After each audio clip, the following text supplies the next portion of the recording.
Joining us now is former Secretary of State Condoleezza Rice, someone who has watched the hunt for Osama bin Laden for many years now with great interest. I'm so curious of your initial response to his killing, and also this concern that he was so close to a military facility within Pakistan, and that he was living not in the tribal regions, but right there, as John Brennan said, most likely with a pretty established support structure within the country.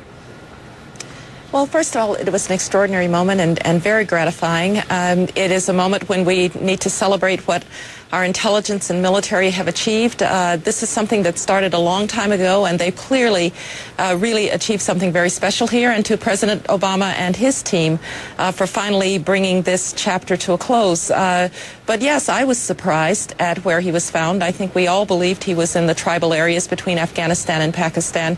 That he was hiding in plain sight, not too far from Islamabad, is something of a surprise. What are those implications then for our relationship with Pakistan, the fact that he was literally 60 miles from Islamabad? Well, Pakistan is an important counterterrorism partner, and obviously this is a question that the Pakistanis themselves need to answer. Let's remember that al-Qaeda has carried out multiple attacks against Pakistanis, that terrorism cost them the life of Benazir Bhutto, a great Pakistani leader. They have every reason to ask some tough questions of their people as to why this possibly could have happened, and I'm sure that the administration will be asking those questions too. Okay, so you're saying the Pakistanis have reason to ask their leaders, the U.S. administration is going to ask them. You have a lot of experience in this. Do you trust the Pakistanis to be helping the U.S. and Western powers with the fight against terrorism?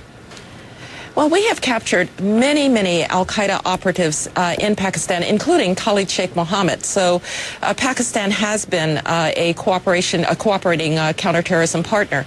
But everyone knows that there are elements within Pakistan that are still tied to extremism. That has been a concern, and it is very important now that the Pakistanis take a hard look at how this possibly could have happened. I can't say how it happened. I think that we will see that unfold over the next several weeks.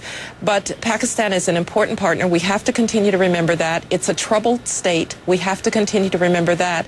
It's a civilian government that is continually trying to find its footing.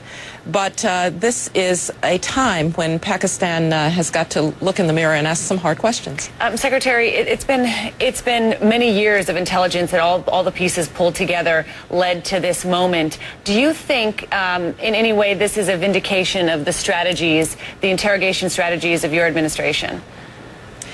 Well, I do believe that, as President Bush said when he said, "We will not tire, we will not falter, we will not fail," he meant the United States of America. And what this shows is the patience and persistence that it takes to bring something like this to an end.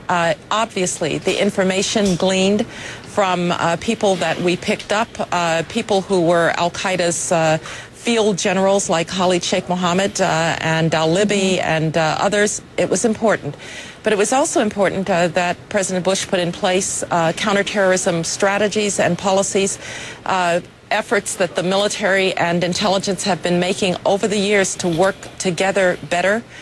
To achieve that kind of level of integration didn't happen yesterday. This is something that has been happening for quite a long time. Secretary, though, the interesting thing is things like enhanced interrogation has fallen out of favor. This administration has said they were ending some of those controversial practices like waterboarding that were acceptable under the Bush administration. The other big thing is the so-called black sites, these CIA interrogation sites around the world. All of this met with huge criticism as more trickles out about whether or not any of these strategies played a key role in eventually killing Osama bin Laden. Do they have to rethink this administration?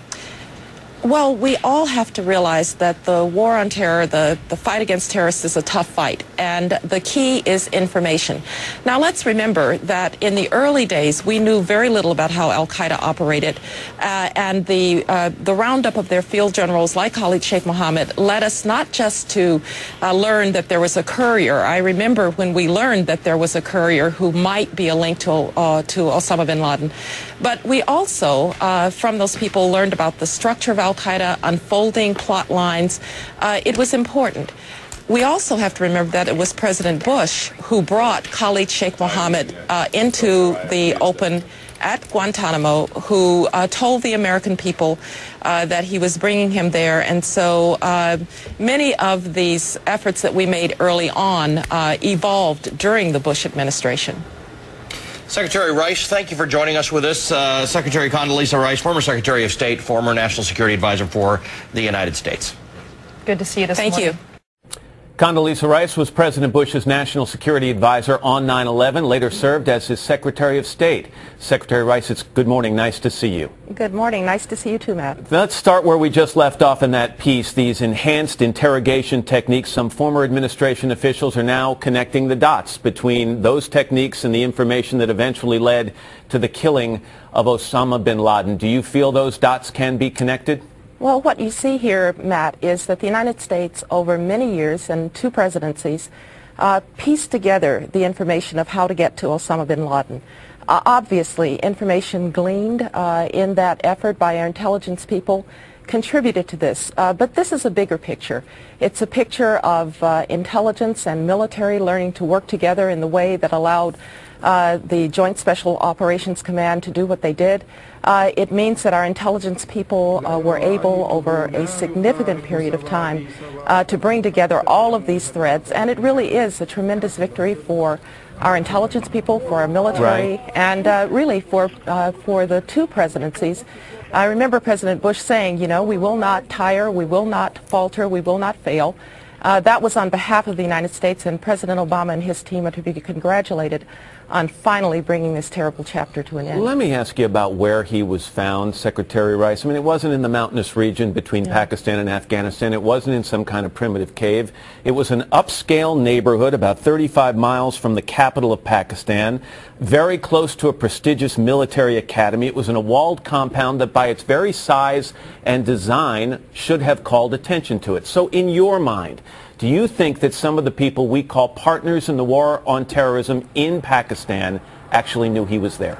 Well, I have to say I was surprised to learn where he was found. I think the general sense was that he was probably someplace up in the tribal areas between Afghanistan and Pakistan. And obviously there are some tough questions here. I just heard John Brennan say that the Pakistanis are looking into this. They should launch an investigation because they too have been victims at the hands of al-Qaeda, and they are our counterterrorism partners. They need to be our counterterrorism partners. But does it draw one of two conclusions? But they need to investigate this. Does it draw one of 2 conclusions, either that somebody in a position of power knew, or that their intelligence gathering within their own country is embarrassingly lacking?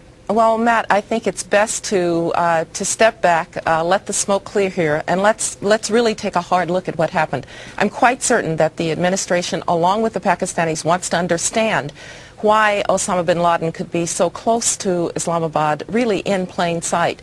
That's not good for us, and that's not good for Pakistan. Did you completely trust, the question that Meredith just asked Mr. Brennan, when you were Secretary of State, did you, and even National Security Advisor, did you completely trust the Pakistanis? The mere fact that we told them nothing of this mission until after it was over, not even told them of our intelligence that suggested that bin Laden was at this location, indicates to me we don't trust them.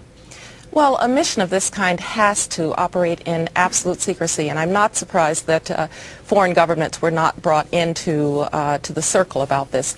Obviously, Pakistan is a counterterrorism partner, but everyone knows that Pakistan has had trouble with extremism within some of its military and intelligence forces.